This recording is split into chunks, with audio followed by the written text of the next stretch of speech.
ಕೇಳಿ ಕ್ರೋಧಾಗ್ನಿಯಿಂದೆನ್ನ ಅಂಗಾಂಗ ಉರಿದೆದ್ದು ರೋಷದಿಂ ಶಪಥಗೈದೆ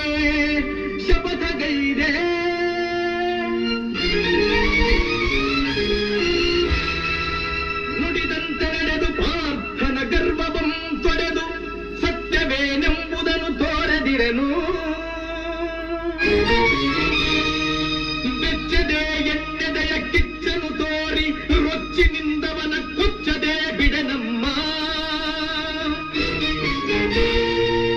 ಸಚ್ಚರಿತೆ ನಿನ್ನ ಶೀಲವೇ ಹೆಚ್ಚೆಂದು ಮೆಚ್ಚಿ ಜಗವೆಲ್ಲ ಕೊಂಡಾಡುವುದು ಸತ್ಯ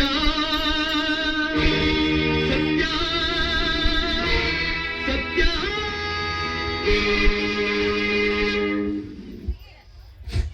ಧನ್ಯವಾದಗಳು.